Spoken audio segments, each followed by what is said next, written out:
ভয়ঙ্কর আপডেট জানালো এবার আবহাওয়া অফিস। ধেয়ে আসছে কালবৈশাখী ঝড়। বর্তমানে পুরো বাংলাদেশের পাশাপাশি ভারতের কলকাতার অবস্থাও কিন্তু একেবারে নাজেহাল। বন্ধুরা, আজকে তোমরা সরাসরি স্ক্রিনে স্যাটেলাইট ম্যাপের মাধ্যমে দেখতে পাচ্ছ এখানে বৃষ্টির আপডেট। যদিও বৃষ্টির আপডেটে তোমরা শুরুতে দেখতে পাচ্ছ কলকাতার অবস্থা বর্তমানে কিছুটা ভালো। কলকাতার কিছু কিছু জায়গায় সামান্য পরিমাণে মেঘ দেখা যাচ্ছে, কিন্তু বাংলাদেশের অবস্থা একেবারে খারাপ।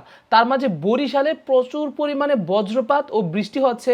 এর পাশাপাশি বাংলাদেশের কুমিল্লা, বাংলাদেশের বুড়িচং এবং বাংলাদেশের কিছু জায়গা সহ ত্রিপুরার রাজ্যে কিন্তু প্রচুর পরিমাণে শিলাবৃষ্টি ও বজ্রপাত হচ্ছে। শুধুমাত্র সেটাই না, সম্পূর্ণ ঢাকা জুড়ে কিন্তু বর্তমান আকাশে প্রচুর পরিমাণ ঠান্ডার স্টর্ম মানে হচ্ছে বজ্রপাত হচ্ছে।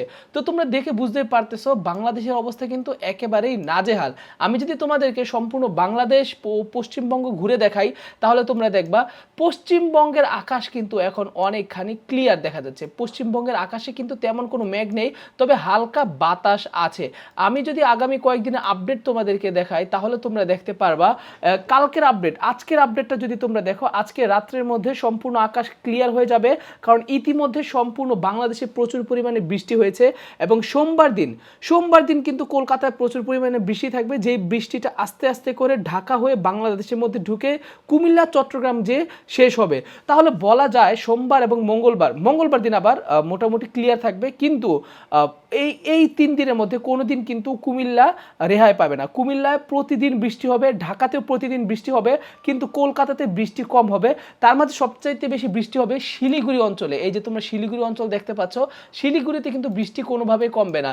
তো আগামী এই কয়েকদিনের আপডেট কিন্তু আমাদেরকে আবহাওয়া অধিদপ্তর দিয়ে দিয়েছে। চলো আমি যদি তোমাদেরকে একেবারে সম্পূর্ণ স্যাটেলাইট ভিউতে দেখাই, তাহলে তোমরা দেখলে বুঝবা যে বর্তমানের আবহাওয়া অধিদপ্তর আমাদেরকে কি জানিয়েছে। এই যে তোমরা একটু দেখো, এখান থেকে তোমরা দেখলে বুঝবা বর্তমানে এই জায়গাগুলোয় প্রচুর পরিমাণে মেঘ আটকে আছে, এবং এই মেঘের জন্য কিন্তু এইখানে প্রচুর পরিমাণে বৃষ্টি হচ্ছে। এবং এই বৃষ্টিগুলাই কিন্তু কালবৈশাখী ঝড়ের আবহাওয়ার যে একটা বার্তা নিয়ে আসে, সেটাই কিন্তু এইটা। এই যে তোমরা একবার আকাশে মেঘগুলো দেখো, সম্পূর্ণ বাংলাদেশের উপরে যেই পরিমাণ মেঘ আছে, এই পরিমাণ মেঘ অন্য কোথাও কিন্তু নেই। এই যে আমি একটু তোমাদেরকে দেখাই, এখানে একটু গ্লিচ খেয়েছে বন্ধুরা, আমি রিফ্রেশ দিয়ে দেখাই, তাহলে তোমরা দেখলে বুঝবা বর্তমানে ঢাকার তাপমাত্রা দেখতে পাচ্ছ তোমরা এখানে 25 ডিগ্রি সেলসিয়াস।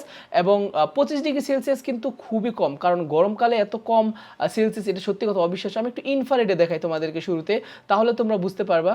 আচ্ছা বন্ধুরা, দেখতে পাচ্ছ এইখানে কিন্তু বর্তমানে আবহাওয়া এতটাই খারাপ যে এখানে ঠিকঠাকভাবে নেটেও দেখাচ্ছে না।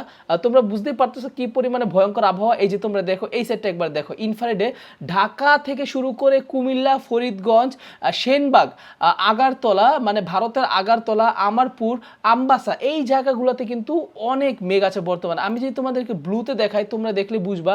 দেখো একবার এখানে কি পরিমাণে মেঘ, এগুলো কিন্তু সম্পূর্ণ ঘন মেঘ, এবং এগুলাই কিন্তু কালবৈশাখ ঝড়ের জন্য দায়ী।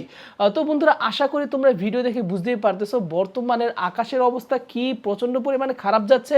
তোমাদেরকে বলবো তোমরা যে যেখানে থাকো সবাই একটু সাবধানে থাকবা। আর তুমি কোন জেলায় থাকো, তোমার কোন জেলায় কবে বৃষ্টি হবে, যদি সেই আপডেট পেতে চাও, অবশ্যই আমাদের ইউটিউব চ্যানেলে সাবস্ক্রাইব করে রাখবা, এবং অবশ্যই তোমার জেলার নামটি আমাদের কমেন্ট বক্সে উল্লেখ করে দিবা। তাহলে আমরা পরবর্তীতে তোমার জেলায় কবে, কোথায়, কখন বৃষ্টি হবে সেই নিয়ে আপডেট নিয়ে আসবো।